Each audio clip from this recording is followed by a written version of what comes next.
Good morning. How are you? I'm continuing our conversations with people who have sent in queries to me after reading You Are the Universe, Discovering Your Cosmic Self and Why It Matters. But as I've said before, I'm happy to answer any questions on any topic. And you can send these questions to the following email address: info@jayo.com. info@jayo.com. J-I-Y-O. Please also download the app. The app is called Jayo. You can go to the internet and also get to jayo.com. J-I-Y-O. Jayo is our platform where we explore reality, where we also explore ways to increase our well-being in all areas, physical, emotional, spiritual, where we also are creating an ecosystem that will hopefully lead us to a more peaceful, just, sustainable, healthier and joyful world. At Jayo, you will find several experts in the area of physical fitness, but also in the area of relationships, emotional well-being, exercise, yoga, meditation, pranayama, and anything that has to do with health and well-being. So please download the app, Jayo, and you can also download this app on Android or from iTunes. Okay, so much for my asking you to be part of this conversation. Now let's go to the topic that I wanted to address today. And it came about as a result of many people asking questions in the email, but also as a result of a remark that I made at a recent event with my friend Michael Sharma, when I made the comment that all knowledge is ignorance. And that got picked up by the media and, of course, elicited all kinds of comments, jokes, ridicule, etc. And what was the comment? The comment was, all knowledge is ignorance. So, first of all, before I go any further, I would also like to state that here's the dictionary definition of knowledge. It says facts, information, and skills required by a person through experience or education. The theoretical or practical understanding of a subject. What is known in a particular field or in total. Facts and information, the transmission of knowledge. In philosophy, it is considered true justified belief, certain understanding as opposed to opinion, and on. Factual knowledge, empirical facts, etc. You get the idea. So how could I then say that all knowledge leads to ignorance? And I want to qualify that. All knowledge leads to ignorance of reality. And that is what our goal is here, to explore reality. Who or what is it that acquires knowledge? Who or what is it that knows that it knows? Why do we want to know the nature of knowing? So it was Immanuel Kant who spoke of something called noumenon and phenomenon. So phenomenon is anything that is in the realm of perception or experience. And noumenon was basically the thing in itself, fundamental existence. So that was, as I said, Immanuel Kant, who wrote about noumena and phenomena in his amazing paper and project, which he called The Critique of Pure Reason. So I'd like to explore this idea. What is reality? What's the difference between noumena and phenomena? And why is it important? And for that, I'd like to quote an aphorism from the Vedanta, which says, "Know that one thing by knowing which everything else is known." Know that one thing by knowing which everything else is known. And if you do, then you will be free. So there are others who have said this in different ways. So the great Indian teacher Krishnamurti said, what you need is freedom from the known, because it is the known that is imprisoning you into conditioned and repetitive ways of experiencing the world. So what is it that we need to know in order to know everything? And how can we find freedom from the known? And what happens when we find freedom from... So what is it? What happens when we find freedom from the known? Okay, I'll come back to this in 15. Okay, so back now, and we can start exploring reality again. So I will start with some very basic things. If I asked you, what is this? You would probably say it's a hand, which is a very useful concept, very useful construct.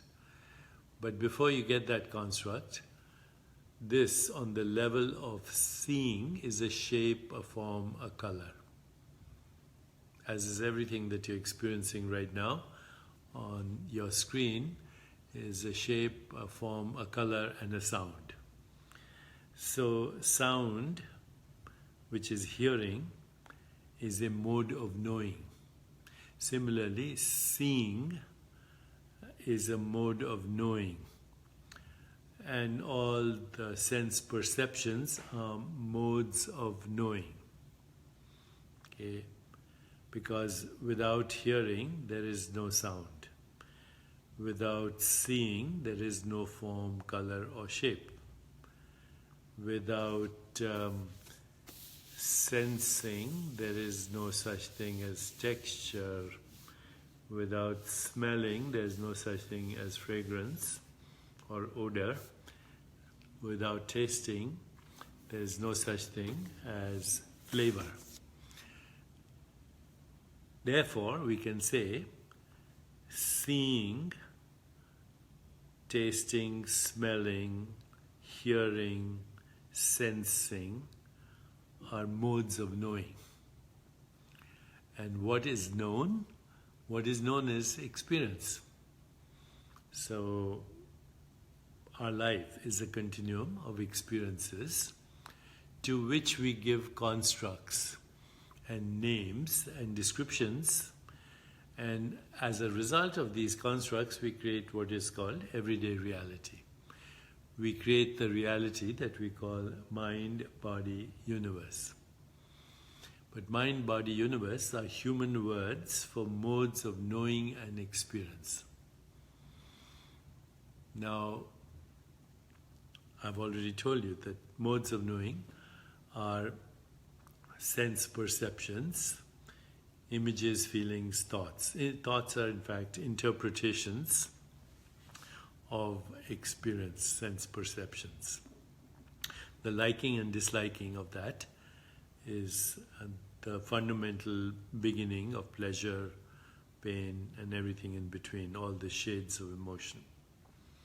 But going back, all we have is experience and the knowing of experience.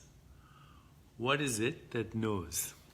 Because you can know everything. You can know biology, you can know astronomy, you can know physics, you can know mathematics, you can know architecture, you can know music, you can know everything it is that is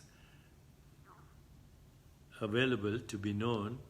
But if you don't know that which knows, or the nature of that which knows, then as you know more and more, you lose sight of that which knows.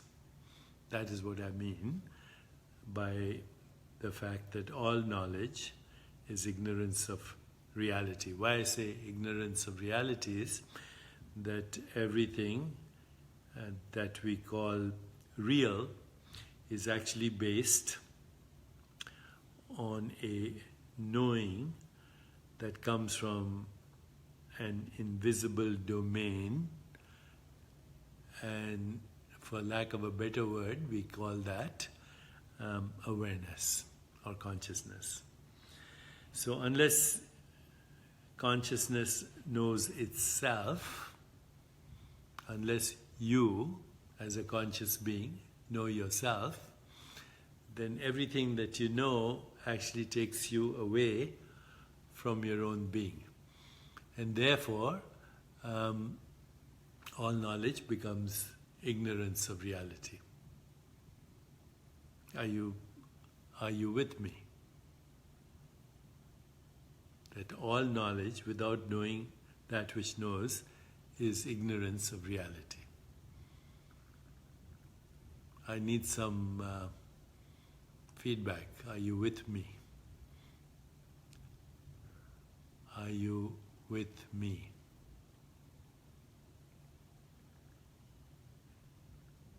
People are sending beautiful messages, but I need to know, are you with me on what I'm saying? That knowledge without knowing that which knows is ignorance. Now, okay, some people are saying, Rishikesh is saying he gets it, and many others are saying they get it. Okay. So what is it that knows? That which knows, the knowing element in every experience, is what we call I. It's the most common word in any language. I am enjoying reading the book. I am going to see a movie tonight. I had Chinese food yesterday. Okay, so I is the knowing element in every experience. And I cannot be known as an experience. It can only be known as being or awareness or stillness or just that which we call existence. As I've said before, there's existence, there's awareness of existence, and the rest is a story. And so, as you're listening to me right now, just be aware of that which is listening. And that still presence in which the listening is happening is you, is being, is awareness, is existence. That presence is the knowing element in every experience. The experiences come and go like a dream, but the presence in which they come and go is timeless and eternal and not subject to birth and death. So this knower in every experience, this being in every experience, is ultimately the only reality. If you know the knower, then from there everything else can be known. But that which is known is just ignorance, because that which is known, whatever you put your attention on, this or you put your attention to the statue behind me or to me, it actually is a form of ignorance, because in order to know that particular object, you have to ignore everything else. As Heisenberg said, and I'm basically paraphrasing, he said, nature never reveals herself as she is, but as exposed to our method of questioning. And our method of questioning ignores everything else except that which we seek to understand through our method of questioning. But who or what is it that comes up with the method of questioning? Who or what is it?